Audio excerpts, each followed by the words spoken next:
Dear Appa and Amma, this is my time to give you back. Ananya's Nana Nani Homes, a paradise for senior citizens.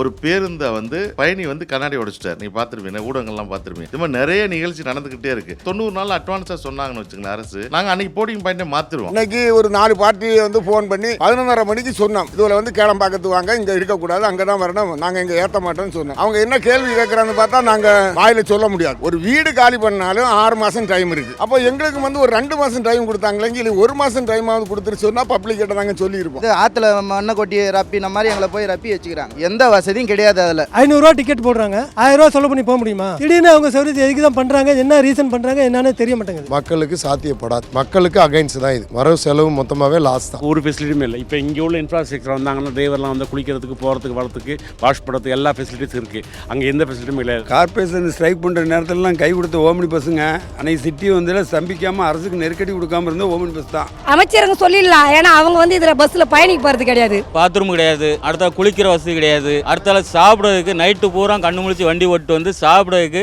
4 kilometre 5 kilometre போக வேண்டி இருக்கு. கேட்குற கேள்வியில் வித்தியாசமாக கேட்பாங்க. நான் காசு கொடுத்து உனக்கு தான் காசு தந்துட்டு நான் இங்கே இறங்கி போடுறதான்னு கேட்குறாங்க. தரக்குறவா பேசுகிறாங்க. என்ன நம்ம அதை மாதிரி பேச முடியுமா?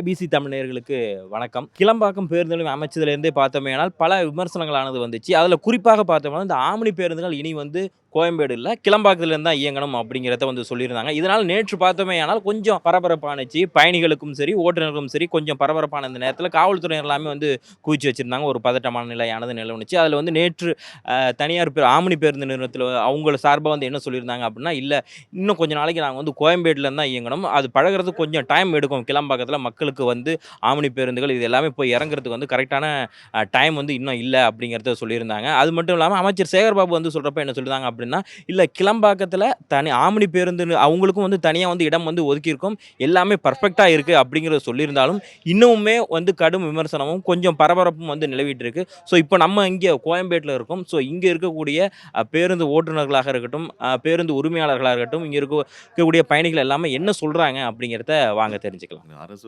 கிளாம்பாக்கம் பேருந்து நிலையம் பண்ணியிருக்கிறது சந்தோஷம்.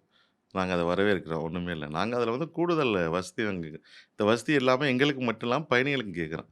இப்போ ஒரு சாதாரண நீங்கள் ஒரு கூட்டரங்கம் வச்சிங்கன்னா எத்தனை வழி வைப்பீங்க? கூட்டரங்கத்தில் நம்ம 2 வழியோ 4 வழியோ வைப்போம். ஒரு பேருந்து நிலையத்துக்கு ஒரே ஒரு வழி தான் இருக்குது. அது இப்போ நம்ம பேருந்து நிலையம் ஓப்பன் பண்ணலேருந்து இந்த பிரச்சனை நடந்துக்கிட்டு இருக்குது. கிட்டத்தட்ட நீங்கள் அந்த பிரச்சனை ஃபஸ்ட்டு இன் அவுட் பிரச்சனைங்க, ப்ளஸ் சிஎஸ்டி ரோடில் கனெக்ட் பண்ணுறது, பப்ளிக் கனெக்டிவிட்டி இல்லை, பேருந்து மட்டும் தான் கனெக்டிவிட்டி இருக்குது. கிட்டத்தட்ட சாதாரண நாட்களில் 50,000 பயணிகள் கனெக்ட் பண்ண போகிறாங்க. இன்னொன்று பேசிக் அது பயணிகள் பிரச்சனையாக இருக்குது. இன்னொன்று ஆம்னி பேருந்துகளை பொறுத்தவரை கிட்டத்தட்ட அது 2002 அந்த பேருந்து நிலையம் கட்டியிருக்காங்க. அப்போ 400 பேருந்துகளை வரை இங்கே நிறுத்தலாம். அன்றைக்கே 80 பஸ் பிக்கப் பே, அப்புறம் ஐடியல் பார்க்கிங் ஒரு 320 பேருக்கு 400 பேருந்துகள் விழா காலங்களில் டைட்டாக அங்கே நிறுத்தலாம். ப்ளஸ் அன்னைக்கு 70 கடைகளை 50 கடை ஆம்னி பேருந்து கடையும், 20 கடை tea shop and hotel shops இருக்குது. அங்கே இதுவரை ஆம்னி பேருந்துகள் கடையை ஒதுக்கலை. அது கடை எவ்வளோ கொடுக்க போகிறோன்னு சொல்கிறாங்கன்னா 27 கடை தரலாம்னு இருக்கணும்னு சொல்கிறாங்க. அப்புறம் ப்ளஸ் ஆம்னி பஸ்ஸுகள் பார்க்கிங் ஏரியா எவ்வளோ இருக்குன்னா மொத்தமே 144 தான். 77 பஸ் பிக்கப் பாயிண்ட்டு, மீதி 67 ஐடியல் பார்க்கிங். மொத்தம் 144 பேருந்துகள் தான் நிறுத்த முடியும். கிட்டத்தட்ட நாங்கள் சராசரியாக சாதாரண நாட்களில் 850, வார இறுதி நாட்கள் 1250, இதே விழா காலங்கள் 1600 பேருந்து போல் பயணிகள் தேவைக்கு ஏற்ற மாதிரி நாங்கள் இயக்கிக்கிட்டு இருக்கோம். அந்த தேவைக்கான நிறுத்து வசதி கூட இல்லை. ஒரு பேருந்தை காலையில் ஒரு டிரைவர் நிறுத்தினா தான் அன்றைக்கி நாள் முழுவதும் அதை டயரில் இருந்து ஒரு மெக்கானிக் செக்கப்பு, ஒரு எலக்ட்ரிக் செக்கப்பு, ஒரு ஏசி மெக்கானிக்கு, அங்கே உள்ள பெட்ஷீட் பிளாங்கெட்லாம் வாஷிங், இது மாதிரி நிறைய வேலைகள் அந்த பகல் முழுவதும் அந்த பேருந்து பண்ண வேண்டியது. அந்த பராமரிப்புக்கான எந்த இன்ஃப்ராஸ்ட்ரக்சரும் இல்லை. இப்போ அது வரதராஜபுரத்தில் ஒரு பேருந்து நிறுத்தம் ஆம்னி பேருந்துங்க ஒரு 5 ஏக்கரில் பண்ணியிருக்காங்க. அதுவும் 5 ஏக்கர் எங்களுக்கு பத்தாது. 5 ஏக்கரில் 250 பேருந்துகள் நிறுத்த முடியும்.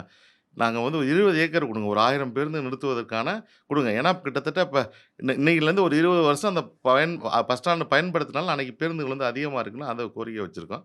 இது ஒரு 2-3 கோரிக்கை தான் உங்கள்கிட்ட. அது கோரிக்கை பேசிக்கிட்டு இருக்கும்போது திடீர்னு 22ஆம் தேதி ஒரு சர்க்குலர் கொடுத்துட்டு 24ஆம் தேதி மாற்றணுங்கிறாங்க.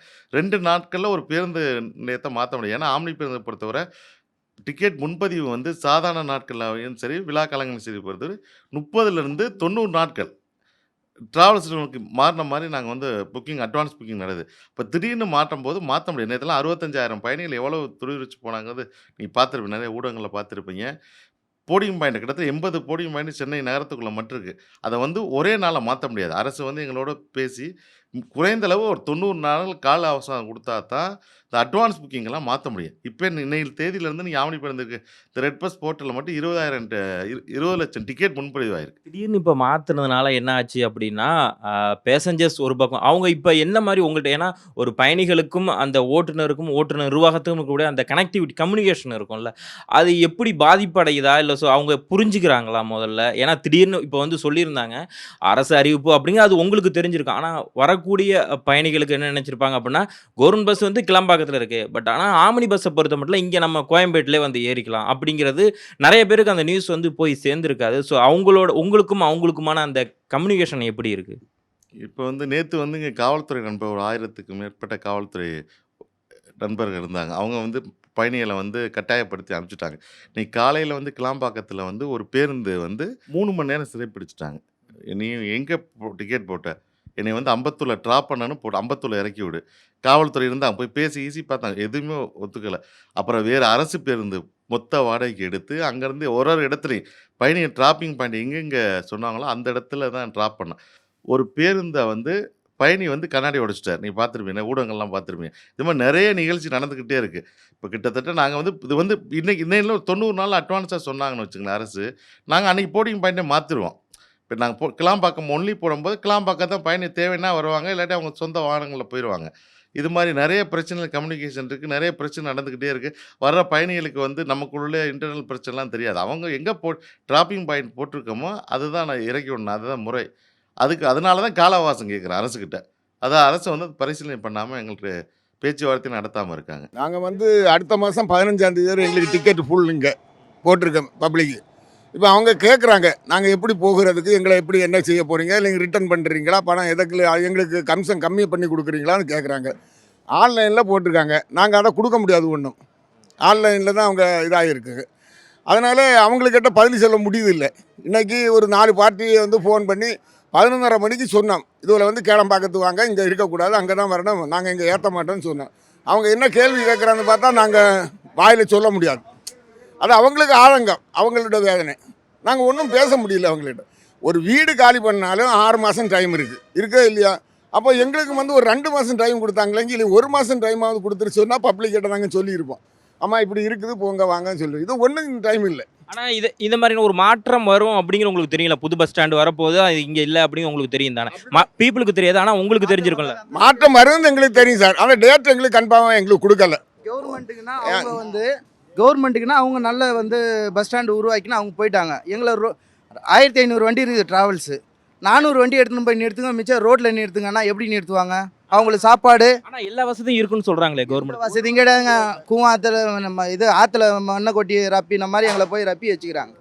எந்த வசதியும் கிடையாது. அதில் வந்து ஆட்களை கொஞ்சம் அங்கே இறக்கி விட்டுட்டாவது கொஞ்சம் நம்ம வண்டியாவது இங்கோட்டு ரிலீஸ் பண்ணால் நம்ம எங்கேயாவது ஒரு இடத்துல ஒதுக்கி விடலாம். டிரைவராவது படுத்து தூங்குறதுக்கு 24 வயசு 12 ஹவர் வண்டியை ஓட்டிட்டு வந்து டிரைவர் என்ன செய்ய முடியும்? அவர் தூங்குனா தான் நைட்டு போக முடியும். இல்லாவிட்டா பப்ளிக் 41 சீட்டு வச்சுட்டு டிரைவர் ஓட்டிட்டு போனோம். அவங்க அந்த 41 பேருக்கு அவர் தான் இன்சார்ஜ். அதில் எந்த இது வந்தாலும் அவர் தான் பாதிக்கப்படுறாரு. அதனால் இந்த எங்களுக்கு டிரைவருக்கு அரேஞ்ச்மெண்ட் எல்லாம் பண்ணி கொடுத்து எங்களுக்கு ஒரு வசதி செய்து கொடுத்து அங்கே போகிறதுக்கு எங்கே கவலையும் கிடையாது, போயிட்டே இருப்போம். அவ்வளோதான் உண்டு.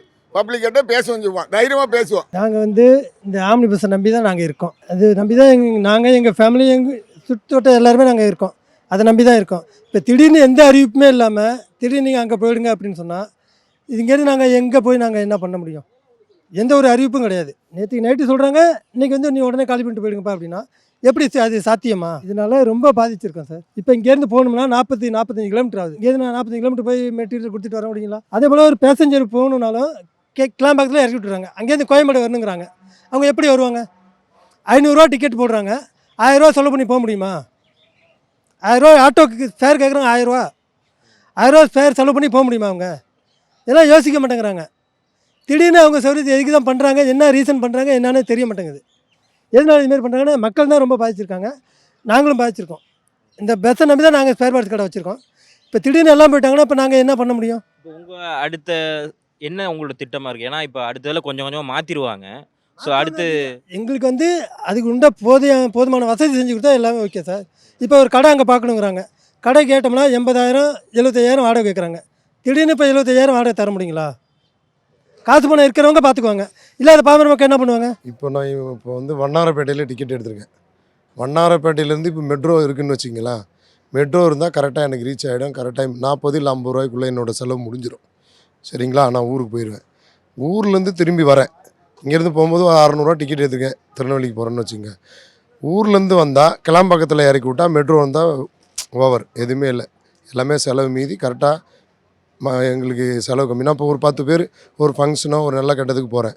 அப்போது ஒரு கேப் புக் பண்ணால் 970 ரூபா வருது. ஷேர் ஆட்டோவுக்கு வழி இல்லை. சிட்டி பஸ்ஸில் ஏறி போய் நான் டயத்துக்கு போக முடியாது.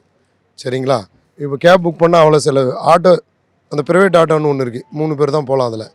அதுலேயும் 970 950 800 அப்படி கேட்குறாங்க. ஆமாம், சென்னைக்கு வர்றதுக்கும் சரி, அங்கே கிளம்பாத்துலேருந்து திரும்பி நான் என்னோட ஏரியாவுக்கு போகிறதுக்கும் சரி, அது ரொம்ப சிரமம் தான், சாத்தியப்படாது. எல்லாரும் என்ன சொல்றாங்கன்னா, இப்போ வந்து ஏற்கனவே இந்த பாரிஸுக்கு மாறுறதா இருந்த பாரிஸ்ல முன்னாடி பஸ் ஸ்டாண்ட் இருந்துச்சு. அப்போ இங்க கோயம்பேடுக்கு வர்றப்பயுமே இதே மாதிரியான ஒரு இஷ்யூ தான் இருந்துச்சு. போக போக சரியாயிடும்னு அரசு தரப்புல சில பேர் சொல்றாங்க. அப்படி இல்லை, அரசு தரப்பு சொல்கிறது கரெக்டு தான், இல்லைன்னு சொல்ல. கோயம்பேடுக்கும் கிளம்பாக்கத்துக்கும் கிளாம்பாக்கத்துக்கும் எத்தனை கிலோமீட்ரு? கோயம்பேடு டு நம்ம இது பாரிஸ்லேருந்து பாரிஸ் பஸ் ஸ்டாண்டு இருக்கும்போது, இப்போ பாரிஸே கணக்கு வச்சுங்க. பாரிஸ்லேருந்து கிளாம்பாக்கம் போனோம்னால 700 ரூபா வந்துடும். அப்போ பாரிஸ்லேருந்து இங்கே நம்ம கோயம்பேடுக்கு வந்தோம் பார்த்தீங்களா, 100 ரூபா 150 ரூபா ஆட்டோ. அப்போல்லாம் வந்து சிரமம் கிடையாது மக்களுக்கு. நானும் கிட்டத்தட்ட ஒரு 25 வருஷமாகவே வெளியூர்களுக்கு போயிட்டு வந்துட்டுருக்கேன். என் சொந்த ஊருக்கு போயிட்டு வந்து பொழப்பு இங்கே, வீடு எல்லாமே சொந்த பந்தம் ஊர் தான். அதில் என்ன செய்ய முடியும்? இது சிரமம் தான், மக்களுக்கு சாத்தியப்படாத ஒரு விஷயம். கவர்மெண்ட் பண்ணட்டும், கரெக்டாக பண்ணணும். குறைகள் இது அதிகம். உண்மையாகவே அவங்க செய்கிறது மக்களுக்கு சாத்தியப்படாது. மக்களுக்கு அகைன்ஸ்ட் தான் இது. வரவு செலவு மொத்தமாகவே லாஸ் தான். இப்போ நான் ஒரு 10,000 சம்பளத்தில் இருந்து என் குடும்பத்தை கூட்டு போய் வரணுன்னாக்கா என்னோட செலவே 2 மாதம் சம்பளம் வச்சா தான் என்னோட ஃபேமிலியை கூட்டு வர முடியும். இதுதான் உண்மையான நிலவு. கொஞ்சம் வேலை செய்துங்கன்னா நாங்கள் 25 வருஷமாக செய்துங்க. இந்த சமயத்தில் வந்து நாங்கள் பஸ் எல்லாம் போயிடுச்சு. நாங்கள் வேலை இல்லாமல் நாங்கள் இப்போ என்ன எவ்வளோ கஷ்டப்பட முடியும்? எவ்வளோ மக்கள் அவஸ்தைப்படுது. இப்போது எல்லாம் இல்லாதப்பட்டதுங்க தான், இருக்கப்பட்டவங்க யாரும் கிடையாது. எல்லாம் இல்லாதப்பட்டதுங்க தான் வேலை செய்யறதெல்லாம். இப்போ எவ்வளோ மக்கள் அவஸ்தைப்படுது. ஒருவேளை கிளம்பாக்கம் தான் இனிமே அப்படின்னு சொல்லியிருக்காங்க. அப்போ அங்கே போனால் உங்களுக்கு வேலை இருக்குமா? கிளம்பாக்கம் போனால் வேலை இருக்கும், ஆனால் அங்கேருந்து நாங்கள் போயிட்டு வர முடியாது. இங்கேருந்து போயிட்டு நாங்கள் திரும்ப முடியாது. எவ்வளோ பஸ் போகிறதுக்கும் சரியாயிடும். நாங்கள் அங்கே வாங்குகிற சம்பளம் சாப்பாடு செலவுக்கும் டீ செலவுக்கும் பஸ் போகிறது தான் சரியாக போடும். அப்புறம் நாங்கள் சம்பாரிச்சு நாங்கள் என்ன வீட்டு வாடகை கட்ட முடியும், வீட்டில் சோத்துக்கு பார்க்க முடியும், குழந்தை குட்டிங்களை பார்க்க முடியும். சொல்லுங்கள், எவ்வளோ இப்போ இங்கே இருக்குது எவ்வளோ எங்களுக்கு அவசியம் இதுவாக இருந்துச்சு. இது 25 வருஷமாக ஆகுது இந்த பஸ் ஸ்டாண்டு ஆகுதுனால நாங்கள் இந்த இடத்துல ஓப்பன் பண்ணி வேலை செய்துங்கிறோம். இப்போ திடீர்னு காலி பண்ணி தரோம். நாங்கள் என்ன செய்யுது? நாங்கள் எங்கே போக முடியும்? வேலை இல்லாமல் நான் பார்க்கும்போது எங்களால் போட்டு வர முடியாது சார். இங்கே வந்து போயிட்டு நாங்கள் வரோம், திரும்ப முடியாது. நாங்கள் அவ்வளோ பஸ் போகிற செலவு ஆகும். நாங்கள் போயிட்டு நாங்கள் வர முடியாது. அதுதான் கிளம்பாக்கமெல்லாம் எங்களுக்கு போகிறதுக்கு வாய்ப்பு கிடையாது. ஒரு பெரிய ஒரு சிஸ்டமேட்டிக்காக ரொம்ப ப்ராப்ளமான விஷயம். இன்னொன்று பார்த்தீங்கன்னா, இப்போ பாரிஸ்லேருந்து இங்கே மாற்றினாங்க. அது ஜஸ்ட் 15 கிலோமீட்டர் தான். இது 37 கிலோமீட்டர் வந்தாண்ட ஆட்டோலாம் போனால் 1300 1400 கிட்ட வருது. இது என்ன தான் பண்ண போகிறாங்கன்னு தெரியல. அது மட்டும் இல்லாமல் ஒரு ஆல் ஆஃப் அ சடன் திடீர்னு கொண்டு வந்தது பெரிய தப்பு. இது it should be inform little bit earlier and the place should be organise for us also.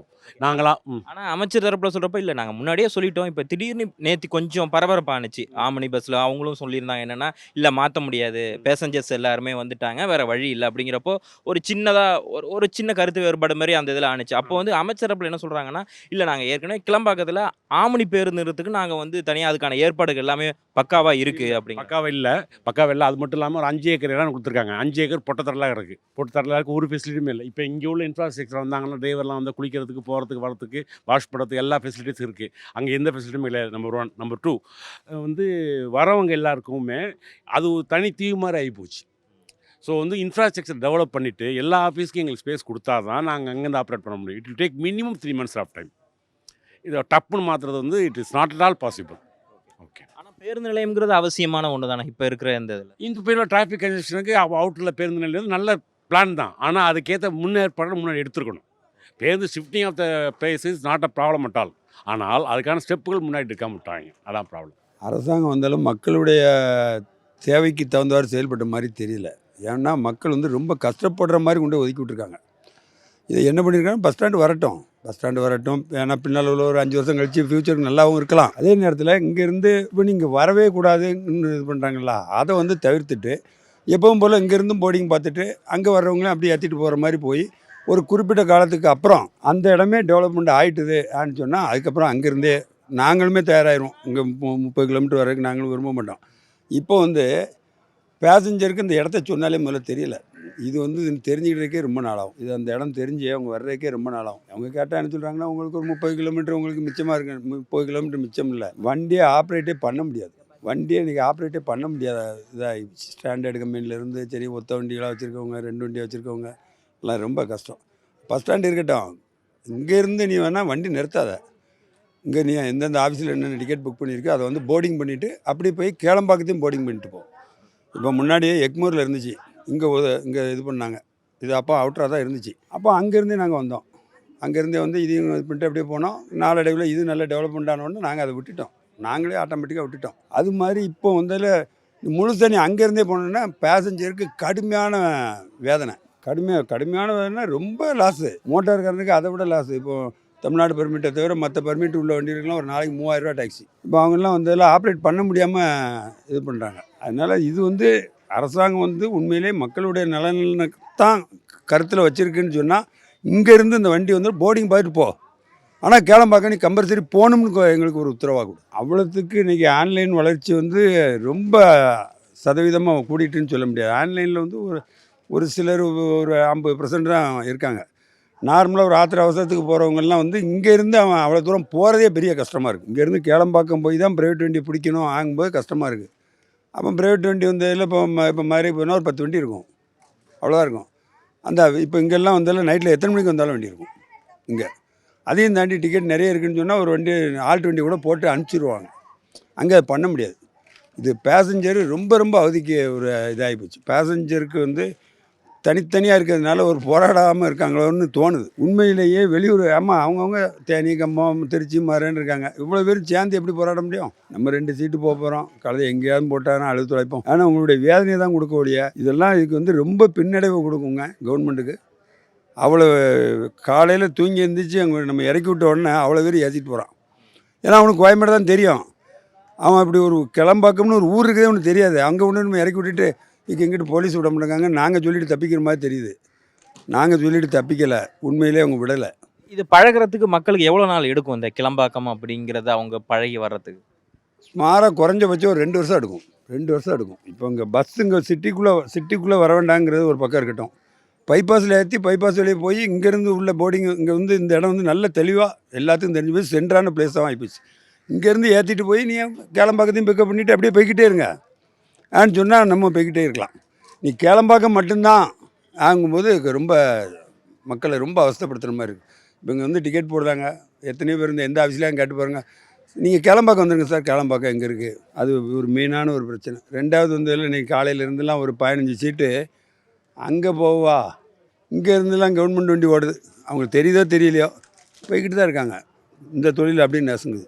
Corporation strike பண்ணுற நேரத்திலலாம் கை கொடுத்த ஓமினி பஸ்ஸுங்க அன்றைக்கி சிட்டி வந்ததில் ஸ்தம்பிக்காமல் அரசுக்கு நெருக்கடி கொடுக்காமல் இருந்த ஓமினி பஸ் தான். அன்றைக்கி மஞ்சள் பை வச்சுட்டு வசூல் பண்ணி ஓமினி பஸ் ஓட்டினாங்க சிட்டியை.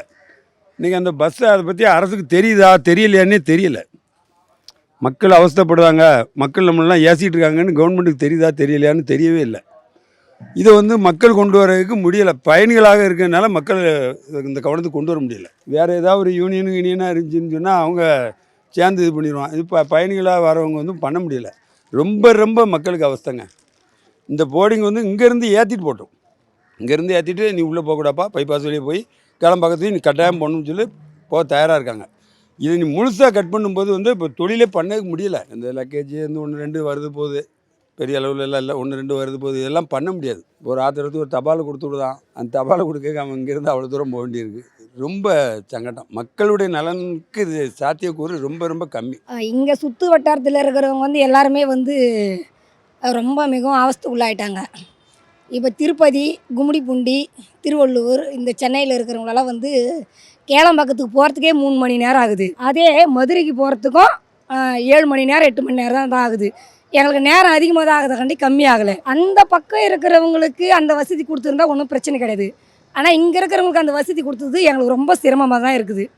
ஏற்கனவே கோயம்பேடு பஸ் ஸ்டாண்ட் வந்து 2ஆக பிரிச்சுட்டாங்க. ஆந்திரா பஸ் ஸ்டாண்டுன்ட்டு தமிழ்நாடு பஸ் ஸ்டாண்டு பிரித்தாங்க. அப்போது மக்கள் வந்து ரொம்ப அவஸ்தைப்பட்டாங்க. ஆனால் இது கொஞ்சம் அவஸ்தை தான் மக்களுக்கான ரொம்ப மிகப்பெரிய அவஸ்தை. இப்போ ஸ்டூடெண்ட் எல்லாம் போகிறாங்கன்னா சென்னை டு மதுரை வராங்கன்னா காலேஜுக்கு வந்து சென்னைக்குள்ளே தான் வந்து போக முடியும். Kelambakkam to Chennai, Madurai to Kelambakkam, Kelambakkam to சென்னைன்னு வர்றது ரொம்ப கஷ்டம். இது வந்து ஸ்டூடெண்ட்டுங்க வந்து ரொம்ப கஷ்டப்படுவாங்க. இது தமிழ்நாடு அரசு எப்படி எடுத்துக்குதுன்னு எங்களுக்கு தெரியல. ஆனால் பயனாளிகளாக இருந்து நாங்கள் சொல்கிறோம், இது எங்களுக்கு ரொம்ப கடினமாக இருக்குது. கொஞ்சம் பஸ் வந்து ஒரு 10 பஸ் கூட இங்கே இருந்தால் வந்து மதுரை, திருச்சி அந்த மாதிரி இருந்தால் மக்கள் வந்து பயனாளிகள் வந்து கொஞ்சம் பயனடைவாங்க. இது ரொம்ப கஷ்டம் எங்களுக்கு. அமைச்சர் சேகர்பாபு சொல்கிறப்பையும் சரி, தமிழக அரசு சார்பிலையும் என்ன சொல்கிறாங்கன்னா, இல்லை அங்கே வந்து எல்லா ஏற்பாடுமே வந்து பண்ணியிருக்கோம், கொஞ்சம் கொஞ்சமாக சரியாயிடும் அப்படின்னு சொல்கிறாங்க. எப்படி நீங்கள் பார்க்குறீங்க இது? அவங்க ஏற்பாடு பண்ணலாங்க, அவங்க வசதியை அவங்க ஏற்பாடு பண்ணுறாங்க. ஆனால் மக்களாக இருந்து அவங்க 3 மணி நேரம் ட்ராவல் பண்ணுவாங்களா? கோயம்பேடு டு இப்போ நாங்கள் வந்து திருவள்ளூர்லேருந்து வரோம். திருவள்ளூர் டு கோயம்பேடு வரத்துக்கு எங்களுக்கு 2.5 மணி நேரம் ஆகுது. கோயம்பேடுலேருந்து நாங்கள் மதுரைக்கு போனோம்னா 7 மணி நேரம் ஆகுது. ஆனால் அதே நேரத்தை 3 மணி நேரம் அதிகமாக்குறாங்க. எப்படின்னா திருவள்ளூர் டு கோயம்பேடு, கோயம்பேடு டு கேளம்பாக்கம், கேளம்பாக்கத்துலேருந்து நாங்கள் மதுரைக்கு போனோம்னா எங்களுக்கு 3 மணி நேரம். கோயம்பேடு டு கேளம்பாக்கம் 3 மணி நேரம் போனோம். அதே கோயம்பேடும் மதுரைக்கு போகிறதுனா 7 மணி நேரம்.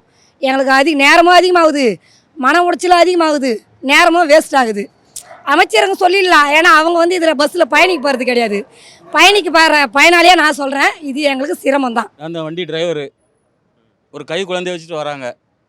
காலைல 5 மணிக்கு ரோட்டில் இறக்கி விட்டு வரோம். அவங்க எப்படி வருவாங்க? அங்கே இப்போ திடீர்னு சொல்கிறாங்க 10ஆம் நம்பர் பிளாட்பாரத்தில் பாட்டுங்க, அங்கே வண்டி நிப்பாட்ட முடியாது அப்படின்னு சொல்கிறாங்க. அப்போ நாங்கள் கஸ்டமர்கிட்ட என்ன நம்பர் சொல்ல? என்ன மாதிரியான உங்களுக்கு இப்போ பிரச்சனை இருக்குது? உங்களுக்கும் கஷ்டம் இருக்குது. ஏன்னா இதுக்கு முன்னாடி ஒரே பஸ் இங்கே கோயம்பேடு தான் இருக்கும், பக்கத்துலேயே கவர்மெண்ட் பஸ் ஸ்டாப் இருக்கும், இங்கே இருக்கும். இப்போ திடீர்னு கிளம்பாக்கம்னு சொல்கிறாங்க. உங்கள்கிட்ட அவங்க பேசுகிறப்போ எப்படி நல்லா பேசுகிறாங்களா, என்ன சொல்கிறாங்க? அவ்வளோ பேரும் சண்டைக்கு வராங்க. அவங்க வீடு ஒவ்வொரு பக்கத்தில் இறக்கி விட்டு வருவோம். இப்போ எல்லாத்தையும் 10-15 கிலோமீட்டருக்கு அந்த பக்கம் இறக்கி விடுதோம். இறங்கும்போது குழந்தைய வச்சு நாங்கள் எப்படி போகணும்னு கேட்காங்க. கீழே பார்க்காம எங்கே இருக்குன்னு தெரியாத ஆட்களும் நிறைய இருக்காங்க. உங்களுக்கு என்ன மாதிரியான பிரச்சனை உங்களுக்கு? ஏன்னா இப்போ பயணிகள் தரப்புல சொல்லிட்டீங்க என்னன்னு, உங்களுக்கு என்ன மாதிரியான? ஏன்னா இங்கே பக்கத்துலேயே நிறைய உங்களுக்கு தங்குறதுக்கு இடம்லாம் வந்து அவங்க எந்த இடம் சொல்கிறாங்களோ அங்கே இறக்கி விட்டா தான் எங்களுக்கு திருப்தி. வழியில் இறக்கி விட்டா எங்களுக்கு கஷ்டம் தான். நாளைக்கு வர மாட்டாங்க, ஒரு குழந்தைய அனுப்பி விடுவாங்க, எங்களை நம்பி அனுப்பிவிடுவாங்க. நாங்கள் ரோட்டில் இறக்கி விட்டு வர முடியாது. அப்படிங்கும்போது பக்கத்தில் அப்படின்னா நாங்கள் சேஃப்டியாக இறக்கி விட்டு வருவோம். கிளம்பாக்கம் போனால் உங்களுக்கு என்ன மாதிரியான கஷ்டம்லாம் இருக்கும் நினைக்கிறேன் டிரைவர் தரப்புல? பாத்ரூம் கிடையாது, அடுத்த குளிக்கிற வசதி கிடையாது, அடுத்தால சாப்பிட்றதுக்கு நைட்டு பூரா கண்ணு முழிச்சு வண்டி ஓட்டு வந்து சாப்பிட்றதுக்கு 4 கிலோமீட்டர் 5 கிலோமீட்டர் போக வேண்டி இருக்கு. அங்கே பாத்ரூம் வசதி கிடையாது, ஒன்றும் கிடையாது. இனி மேல் போட்டு ஏதாவது உருவாக்கிறது கொண்டு வந்தால் தான். திடீர்னு போய் 10 மணி நேரம் 15 மணி நேரம் வண்டியை ஓட்டிக்கிட்டு வந்து பாத்ரூம் போகிறது, கக்கூசி போகிறது எங்கே போவாங்க? பக்கத்தில் ஒரு ரயில்வே ஸ்டேஷன் இல்லை, இந்த பஸ்ஸு தான் போகணும், பிடிச்சி போகணும். இப்போ தான் பஸ் ஒன்று விட்டுருக்காங்க. விட்டாலும் எல்லா ஊருக்கும் போகணும் இல்லையா? அங்கேருந்து வந்து நம்ம நிப்பாட்டுறதுக்கு அங்கே டிராஃபிக் ஆகிற நேரத்துக்கு இங்கே வந்துடும் வண்டி. 1/2 மணி நேரம் 1 மணி நேரத்தில் வண்டி வேலையெல்லாம் முடிஞ்சு போயிடுவாங்க. இன்னும் எங்கே போகிறது? அங்கே நின்று அடுத்த வண்டி வந்து பார்த்து இருந்து தான் போகணும். ஏதாவது வந்தாச்சுன்னா அங்கே கொலையெல்லாம் 5 மணிக்கு வண்டி ஏறிச்சுன்னா இங்கே வந்து 8 மணிக்கு வேலைக்கு போகிறதுக்கு வருவாங்க. இப்போ 8 மணிக்கு அங்கே கொண்டு விட்டா எப்போ வேலைக்கு போவாங்க? எங்களுக்கு டிராஃபிக்கு எல்லாம் இறஞ்சிடும். எதுவெல்லாம் ஓட்டிட்டு வர வழியில் ரோடு போடுறது, தார் போடுறது, பாலம் கட்டுறது, டிராஃபிக்கு எல்லாம் கொண்டு இடைஞ்சல் தான். நமக்கு வந்து நிம்மதியில் இறங்கி போகும்போது நம்மளை வந்து திட்டிட்டு போகிறாங்க. கேட்குற கேள்வியில் வித்தியாசமாக கேட்பாங்க. நான் காசு கொடுத்து உனக்கு தான் காசு தந்துட்டு நான் இங்கே இறங்கி போடுறதான்னு கேட்குறாங்க. தரக்குறவா பேசுகிறாங்க. நம்ம அதை மாதிரி பேச முடியுமா? தினம் வந்து அப்பப்போ ஒரு வாரத்தை 1 தடவை 2 தடவை வந்துக்கிட்டு திடீர்னு இப்படி பேசும்போது நம்ம பேச முடியுதா? வண்டிக்கு தான் இது ஆகுது. இங்கே இருக்கிறவரை எல்லாத்துக்கும் யூஸ்ஃபுல்லாக இருந்துச்சு ஆம்னி பஸ்ஸு போகிறதுனால. இப்போ கிளம்பாக்கம் போனதுனால அங்கே எல்லாமே அங்கேயே ட்ராப்பு, அங்கேயே போகிறதுனால இங்கேருந்து அதுக்கான வசதிகள் எதுவும் அந்தளவுக்கு இப்போ பெருசாக பண்ணல. அதெல்லாம் இன்னும் பண்ணி விட்டாங்கன்னா இன்னும் அதுக்கு இதேமாரி பெர்ஃபெக்டாக இருக்கும். இப்போ அது பண்ணதுனால எல்லாத்துக்கும் கொஞ்சம் கஷ்டமாக இருக்குது. அதனாலே நிறைய பேர் ஏமாந்து போகிறாங்க. இன்றைக்கி காலையில் கூட ஒருத்தரை பார்த்தா, அவர்கிட்ட கேட்டு விசாரிக்கல, அங்கேருந்து வாரது தான் கஷ்டமாக இருக்குது, அங்கேயே ட்ராப் பண்ணிடுதாங்க அப்படிங்கிற ஒரு இது சொன்னார். அதனால் கொஞ்சம் இதாக இருக்குது, வேறு ஒன்றும் கிடையாது. இப்போ ஏன்னா அவங்க நிறைய பேர் சொல்கிறாங்க அங்கேருந்து வர்றதுக்கான அங்கேயே ட்ராப் பண்ணிடுறாங்க, அங்கேருந்து ஆட்டோ வச்சு வர்றதுனாலுமே ரொம்ப ரேட் அதிகமாக இருக்குது அப்படிங்கிற மாதிரிலாம் சொல்கிறாங்க. ஸோ இது நீங்கள் பயணம் பண்ணி போகிற உங்களுக்கு எப்படி இருக்குது இந்த அவங்க சொல்கிறது எல்லாமே? உண்மையிலே இங்கேருந்து போனால் கொஞ்சம் ரேட் அதிகமாக தான் ஆகும். கஷ்டம்தான் இங்கேருந்து அங்கே போய். ஏன்னா இப்போ நான் சிட்டிக்குள்ளே இவ்வளோ இத்தனை வருஷமாக இருந்து இப்போ சரி போயிட்டு வந்தாச்சு. இப்போ டக்குன்னு அவுட்ருன்னு மாற்றினதுக்கப்புறம் அது கொஞ்சம் கஷ்டமாக தான் இருக்கும். இனிமேல் அது அப்படியே போக தான் நம்ம அதை மீன் நம்ம கொஞ்சமாக பழகிக்க முடியும், வேறு வழி கிடையாது. ஏன்னா இங்கேயும் நம்ம அது கவர்மெண்ட்டையும் சொல்ல முடியாது, இங்கேயும் நெரிச்சல் கூட்ட நெரிப்பு அதிகமாக இருக்கிறதுனால இதுவும் ஒரு பிரச்சனை கிடையாது. கிளாம்பாக்கம் பஸ் வந்துட்டு அங்கேருந்து கோயம்பேடு பஸ் வர்றது கொஞ்சம் சிரமமாக தான் இருக்குது. ஏன்னா கோயம்பேடுனா எல்லாத்துக்கும் ஈஸியாக இருந்துச்சு. இப்போ அங்கே மாற்றினால இங்கேருந்து நம்ம அங்கே போகிறதுக்கு ரொம்ப சிரமமாக இருக்குது. அதுக்கு பஸ்ஸு டைமிங்கு நம்ம அங்கேருந்து இங்கே வந்து பஸ் ஏற டைமிங்கு அதனால் ரொம்ப இதுவாக இருக்குது. ப்ரைவேட் பஸ் மட்டும் கோயம்பேடு மாற்றினா நல்லாயிருக்கும். அங்கே தான் கிளம்பாக்கம் தான் அப்படின்னு சொல்கிறாங்க. இப்போ அதுக்கு போகிறதுக்கே வந்து தனி ரேட்டு அப்படிங்கிறது ஆகும். ஸோ அது எப்படி உங்களுக்கு அதை நீங்கள் எப்படி பார்க்குறீங்க ஒரு பேசஞ்சர்? அந்த பக்கத்து இருக்கவங்களுக்கு கொஞ்சம் ஈஸியாக இருக்கும். ஆனால் இந்த பக்கத்து இருக்க பேசஞ்சர்ஸ்க்கு ரொம்ப கஷ்டமாக தான் இருக்கும். ஏன்னா அங்கேருந்து வந்து மாறி நம்ம இங்கேருந்து போய் அங்கே பஸ் ஸ்டாண்ட்லேருந்து வண்டலூர்லேருந்து போகிறதே ஒரு பெரிய சிரமம் தான். இப்போ ஆனால் அது கொஞ்சம் கொஞ்சமாக சரி பண்ணிடலாம் அப்படின்னு சொல்கிறாங்க கவர்மெண்ட்டில். ஸோ நீங்கள் எப்படி பார்க்குறீங்க? அது சரி பண்ணுற மாதிரி தெரியல என்னன்னு. Dear Appa and Amma, this is my time to give you back. Ananya's Nana Nani Homes, a paradise for senior citizens.